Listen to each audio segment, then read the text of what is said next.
Senhor, estamos todos reunidos em Teu nome, rogando vossas bênçãos para que possamos nos fortalecer, aprender e vivenciar os vossos ensinamentos, nos tornando melhores a cada dia. Pedimos, Mestre querido, a vossa permissão para iniciarmos o Evangelho de hoje. Evangelho de Jesus segundo o Espiritismo. Estamos no capítulo 24. Não ponheis a candeia debaixo do alqueire.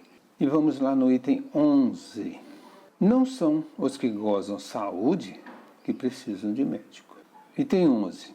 Estando Jesus à mesa em casa desse homem, Mateus, vieram aí ter muitos publicanos e gente de má vida, que se puseram à mesa com Jesus e seus discípulos. O que fez que os fariseus, notando-o, disseram aos discípulos: como é que o vosso mestre come com publicanos e pessoas de má vida? Tendo-os ouvido, disse-lhes Jesus: não são os que gozam saúde que precisam de médicos.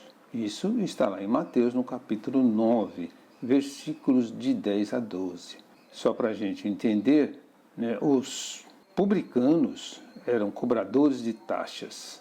Os fariseus, uma divisão do grupo ou um partido contrário, e portageiros eram cobradores de pedágio. Então, isso está lá na introdução 3 do Evangelho segundo o Espiritismo. O que significa na história do cristianismo o banquete aos publicanos e pecadores considerados pessoas de má vida? Demonstra que o Senhor abraça a todos os que desejem a excelência de sua alimentação espiritual, nos trabalhos de sua vinha, e que não só nas ocasiões de fé permanece entre os que o amam. Em qualquer tempo e situação está pronto a atender às almas que o buscam. Isso está lá em Emmanuel, no livro Caminho, Verdade e Vida. Jesus conferiu àqueles distanciados da fé os mesmos bens nascidos do seu amor e com que partilhava a ceia com os discípulos. A que tipo de doente se referia Jesus? Aos humildes, desprezados pelos homens, no entanto, com os corações preparados para receber a Jesus, que veio principalmente para esses. O exemplo de Jesus impõe-nos também a obrigação de auxiliarmos aqueles que nos transitam no mundo entre dificuldades maiores que as nossas. Com relação ao texto, qual o sentido da expressão não são os que gozam de saúde que precisam de médicos? Os publicanos e aquelas pessoas consideradas como de má vida eram, na verdade, doentes da alma e, por isso, Jesus os acolheu, reconhecendo neles os reais necessitados de consolo. Entre os publicanos existiam pessoas estimáveis, mas que, pelas funções que exerciam, eram vistos com desprezo. Jesus, porém, reconhecia-lhes as verdadeiras intenções. E os fariseus eram sadios? Não. Demonstravam saúde e equilíbrio, padecendo, porém, de hipocrisia, uma vez que, contrariando o brilho aparente exterior, traziam no íntimo mal de difícil cura. Jesus, que prezava sobretudo a simplicidade e as qualidades da alma, se aplicou durante toda a sua missão a lhes desmascarar a hipocrisia. Jesus se acercava principalmente dos pobres e dos deserdados, porque são os que mais necessitam de consolações. Dos cegos doces e de boa fé, porque pedem-se-lhe de à vista, e não dos orgulhosos que julgam possuir toda a luz e de nada precisar. Isso também está lá na introdução, no artigo sobre os publicanos e portageiros. Por que Jesus não buscou os mais intelectualizados e destacados socialmente? Porque só se encontra a verdade com um coração simples. Eis porque ele bendisse a Deus por tê-la revelado aos pequeninos e ocultado aos sábios. Jesus se acercava principalmente dos pobres e dos deserdados, porque são os que mais necessitam de consolações. O fato de Jesus preferir as pessoas tidas como de má vida significa que ele não preza a virtude? Não. O que Jesus recusa é a ostentação da pureza, que muitas vezes não passa de aparência, orgulho e falsidade. Muitos que aparentam virtudes são, na verdade, falsos e hipócritas.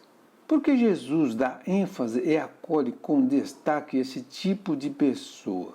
Porque normalmente as pessoas nessa situação encontram-se sofridas e com o coração mais maleável para aceitar as diretrizes do Evangelho. Não esperam mais nada do mundo e por isso melhor se apegam ao amor de Jesus. Quando nada nos falta, pouco lembramos de Jesus. Todas as criaturas de má vida são preferidas de Jesus? Não. Somente aquelas que trazem o desejo de melhoria, de modificação, de crescimento para Deus. A vontade de melhoria é a luz que se acende na alma cansada do erro. Conclusão. Jesus dirigiu-se principalmente aos que tinham o coração dilacerado, no entanto, resignados, pois estes estavam preparados para receber o bálsamo suavizante do seu evangelho.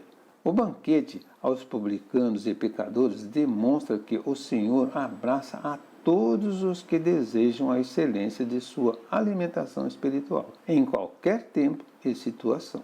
Essas palavras, como tantas outras, encontram no Espiritismo a aplicação que lhes cabe. Há quem se admire de que, por vezes, a mediunidade seja concedida a pessoas indignas, capazes de a usarem mal. Parece dizer que tão preciosa faculdade deverá ser atributo exclusivo dos que têm maior merecimento. Digamos, antes de tudo, que a mediunidade é inerente a uma disposição orgânica de que qualquer homem pode ser dotado, como de ver, de ouvir, de falar.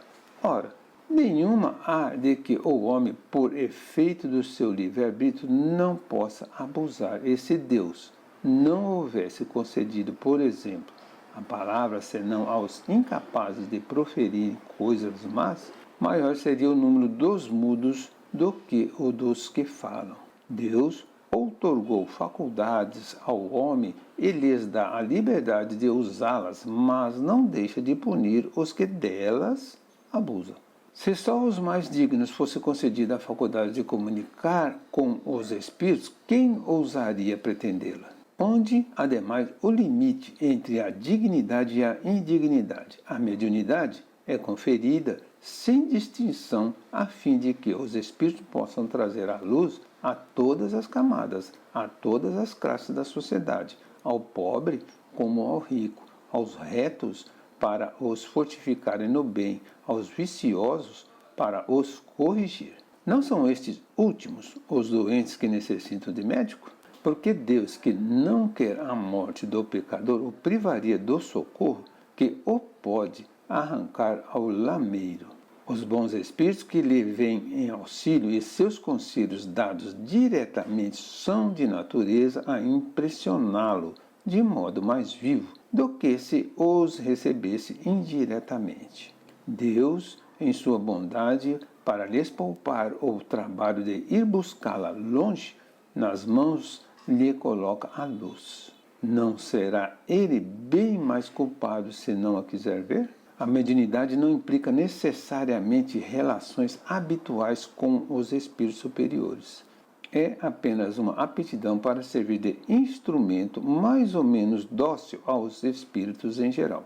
O bom médio, pois, não é aquele que comunica facilmente, mas aquele que é simpático aos bons espíritos e somente deles tem assistência. Unicamente, nesse sentido, é que a excelência das qualidades morais se torna onipotente sobre a mediunidade. Encerramos aqui uma parte do capítulo 24. Não ponheis a candeia debaixo do alqueire. Agradecemos ao Mestre Jesus todo o amparo e proteção. Seja nosso guia, Senhor, hoje e sempre. Auxilie-nos a sermos tão bons como o Evangelho nos ensina, a sermos mais amáveis, pacientes e resignados perante as provações que precisamos viver. Que Jesus nos abençoe sempre.